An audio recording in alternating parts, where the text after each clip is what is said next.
नमस्कार मित्रांनो, ration card धारकांसाठी मोठी बातमी आहे। धान्य दुकानदारांना लवकरच मिळणार 4G ई-पॉस मशीन आणि त्यामुळे धान्य वितरण हे झटपट होणार आहे। मित्रांनो, आपण रेशन दुकानात गेल्यानंतर आपल्याला धान्य मिळण्यासाठी त्या ठिकाणी रांगेत उभे राहावे लागते आणि त्या ठिकाणी सही आणि त्या मशीनद्वारे धान्य घेताना खूप वेळ जातो। त्यासाठी शासनाने आता प्रत्येक रेशन दुकानामध्ये 4G ई-पॉस मशीन या ठिकाणी आणलेली आहे। तर मग ह्या ई-पॉस मशीनद्वारे आपल्याला धान्य हे झटपट मिळण्यासाठी मदत होणार आहे। मग आपण रेशन दुकानात गेल्यानंतर आपल्याला त्या ठिकाणी धान्य हे झटपट देण्यासाठी शासनाने ही सुविधा आणली आहे। तर मग मित्रांनो, रेशन दुकानदारांना आता लवकरच 4G नवीन पॉस मशीन मिळणार आहे। मग ही नवीन मशीन कशी चालणार याबाबत दुकानदारांना प्रशिक्षण दिले जात आहे। तर मग मित्रांनो, अशा प्रकारे शासनाने या ठिकाणी उपाययोजना सुरू केलेल्या आहेत। तर मग आपण या ई-पॉस मशीन संबंधित माहिती आजच्या या व्हिडिओमध्ये बघणार आहोत। तरी आपण या चॅनलवरती नवीन असाल तर चॅनलला सबस्क्राइब करा, बेल आयकॉनला क्लिक करा, म्हणजे असेच महत्त्वपूर्ण अपडेट आपल्यासाठी आम्ही घेऊन येत असतो। तर मित्रांनो, रेशन कार्ड धारकांना पॉस मशीनद्वारे धान्याचे वाटप करताना रेंज नसल्यामुळे ग्रामीण दुर्गम भागात धान्य वाटपाला नेहमीच अडथळा येत आहेत।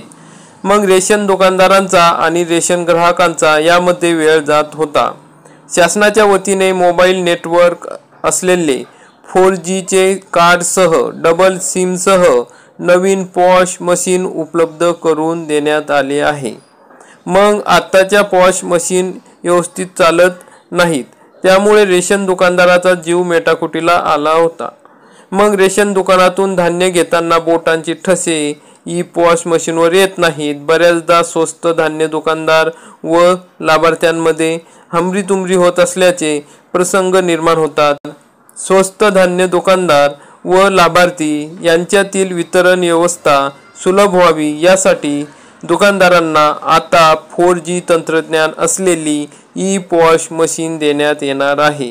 मग सन 2018 पासून संगणकीय वितरण प्रणालीद्वारे ई-पॉस मशीनद्वारे धान्य वितरण सुरू झाले होते। मग रेशनवरील धान्य वितरणात ई-पॉस मशीन महत्त्वाची यंत्रणा आहे। मग ई-पॉस मशीनवर धान्य वितरण करताना योजनानिहाय शिधापत्रिका धारकांचे थंब घ्यावे लागतात। मग तांत्रिक अडचणीमुळे लवकर थंब इम्प्रेशन होत नाही। धान्य वाटप करताना एका शिधापत्रिका धारकाला 10 ते 15 मिनिटे वेळ द्यावा लागतो। परिणामी जुन्या 2G ई-पॉस मशीनमधील त्रुटींमुळे धान्य वितरण प्रणाली विस्कळीत होते।